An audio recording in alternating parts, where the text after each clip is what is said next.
amnistie mooy effacer yenn daan yi nga xamante ni daañu ko teg ci ay ndodd yu doomu aadama te seen ay dossier nekk ay dossier criminel loi bi ñu koy jàllale fële ca ëttu ndawi réew mi ngir ne ñoom ñooy dogal ndax dañuy effacer mbir yu ni mel loole nag li muy firndeel mooy matuwaay la bu ñépp bokk wuute nag lool ak njéggalu njiitu réew mi ñu koy wax grâce présidentielle muy matuwaay bu benn nit képp di jël ngir mën a gracier ay doomu aadama.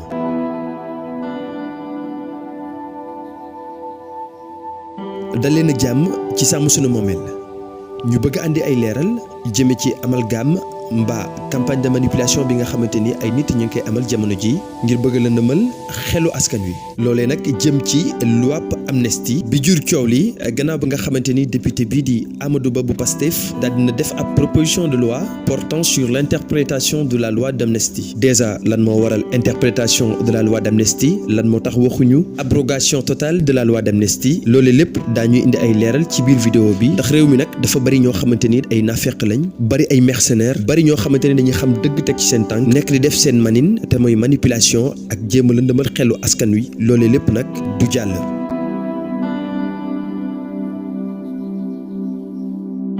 mars 2024 assemblée nationale bu Sénégal jël dogal buy wax ni amnistié nañu maanaam neenal nañ bépp mbir boo xamante ni dafa jëm ci fipp politique yi nga xamante ni moo yëngaloon réew mi ba daanaka nërmeeloon ko ci diggante février 2021 ak février 2024. ci njeextalu benn bésu marathon bu ay waxtaan yu am doole ak yenn saa yi ay weccoo xalaat yu tàng jër li ëpp ci député yi daal di nangu nag wote loi boobule ndax bu ñu jëlee ci 165 députés 94 yi nangu nañu loi bile 49 ñoom ñoo bañ 3 yi daal di lànk bañ a wote maanaam abstenir. ci fàttali xeetu njégal googu mi ngi am ci jamono ji réewum Sénégal duggee ci ay jafe-jafe politique ginnaaw bi njiitu réew mi fi nekkoon Macky Sall yëgle ne dafa war a toxal woote njiitu réew yi te mooy élection présidentielle yi nga xamante ni dafa waroon a am le 25 février 2024. xalaat boobu nag opposition bi ak mbootaayu société civile yi dañu ko ŋàññi daal ne daal loolu coup d'état la ba sax mu mujjee jur fitna ju metti ci réew mi. woote bi nag daal di mujjee am ci njeextalu weeru mars ndax ci yoon président bi fi newoon muy Macky Sall ab mandangam mu ñu waroon a jeex ñaari fan ci weeru avril. pression bi ñu doon teg nguur gi nag taxoon ñoom gouvernement bi fi nekkoon daal di jàpp date laata njeextalu mars te mooy 24 mars ci jamono jooju conseil constitutionnel daal di téye ab date te mooy 31 mars muy bésu woote yi. loi bi lan la wax ak kan la concerné loi bi def ne bépp jëf boo xamante ni amoon na te ñu mënoon ko qualifier ci lu jëm ci infraction criminelle wala sax correctionnelle te ñu jëfoon ko lu tàmbalee ci 1er février 2021 ba 25 février 2024 te jëf yooyu xewoon ci Sénégal wala sax ci bitim réew te ñu mën koo tuddee ay manifestation yoo xamante ni motivation politique la am ba léegi bokk ci ay communication yoo xamante ni daan na am ba sax seeni borom ñu jàpp leen moo xam jugé nañ leen wala déet ñooñee ñëpp dañuy bokk ci loi d'amnistie bi seeni mbir dañ koy neenal. ñu taxaw ci benn mbir te mooy manifestation ou ayant des motivations politiques loolu mooy lan mooy lu leer nañ loo xamante ni suñu code pénal daf ko prévoir lu ci mel ni article 55 100 ak 255 buy leeral lu leer nañ ci manifestation politique waaye ndax li ñu daan gis manifestation politique la jàpp ay doomu aadama yuy revendiquer seen droit ñu leen di torturer ñuy tirer seen kaw ay balles réelles jël ay ngànnaay di ko jox ay nervi ñuy tirer ci kaw askan wi ñoo xamante ni duñu police duñu gendarmerie ñenn ñi ñu jàpp leen yóbbu leen ci kaso bi di leen torturer foofu di leen dóor ba ñenn ñi ñàkk ci seen yenn cër loolu nag Sénégal dafa signé benn convention boo xamante ni à l'international boo xam ne dafay dox ci crime contre l'humanité kon ñu mën ci déggee ne responsabilité wu Sénégal la ngir ñu mën a leeral ñan ñoo doon jël ay ngàndaay di ko jox ay doomu aadama yoo xamante ni duñu police duñu gendarmerie ñan ñoo nekkoon ci ginnaaw nervi yooyu le ñan ñoo doon joxe ay instructions pour que ñuy torturer ay doomu Sénégal ci biir prison yi waaye itam ñan ñoo doon joxe ay instructions ngir ñuy faat bakkan lan moo tax visé wu ñu tànk mbaa loxo waaye di jam ay bopp ki dënn di faat ay bakkanu ndawi réew mi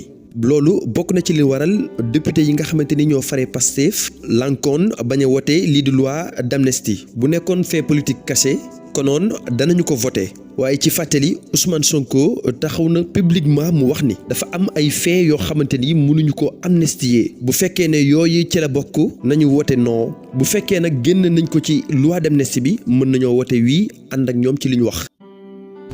may leen soxlawuma loi d'amnistie su leen doyee vous abandonnez les charges parce que xam ngeen ni taxawul ñu def noolu yëpp nit ñi ñibbi seen kër ah ñu ne dee rek ñoom loi d'amnistie lañu bëgg mais suñu defee loi d'amnistie ça nous profite waaye instruction bi ma jox suñuy député mooy bu ñu àndee loi d'amnistie bi interpeller leen ministre de la justice bu dee léeg-léeg li bokk na ci voté non bu dee léeg-léeg li bokk ci voté oui keroog bi ngeen dajee ci suba balaa ngeen di Birame Souleye message boobu la délivré suñuy député pourtant dégg naa ci lu ne ñëw nañu réponse bi leerul voté nañu non teewul waa ba jàll moo ñu andi fii ñu nekk nii tey jàkkaarloo Sénégalais di wax ak yéen.